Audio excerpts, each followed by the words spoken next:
la grande phrase, il n'y a pas de recette pour faire des hits. Eh ben, c'est la même chose dans un jardin. Il y a une recette pour un lieu, mais dès que tu changes de lieu, c'est autre chose.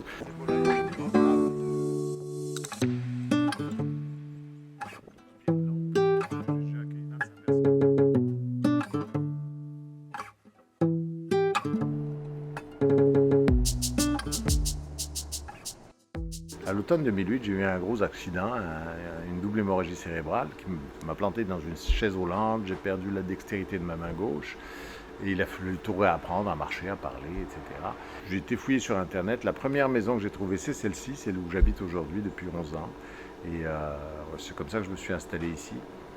Et puis, pour me réadapter, j'ai acheté des poules. J'ai commencé à cultiver un petit jardin, j'ai commencé à faire de l'ail, des tomates, des petites choses. Et ça s'est très très bien passé à tel point où mon jardin était tellement beau, je me suis dit ok, on prend le risque. Et l'année dernière, avec la Covid, j'ai fait construire une serre qui m'a coûté assez cher.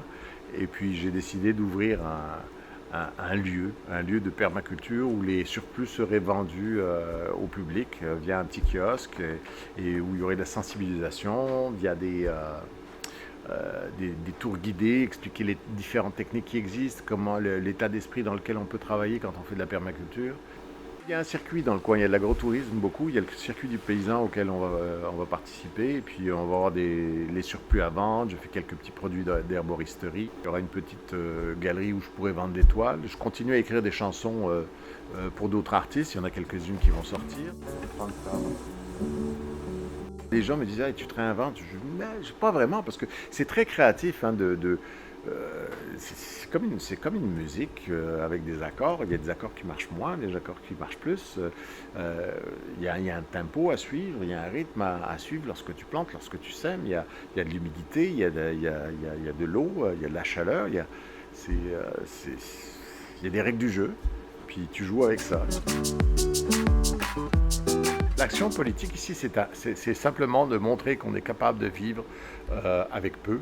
Je pense qu'il serait important que chaque être humain produise une petite quantité, quelle qu'elle soit, de sa propre nourriture.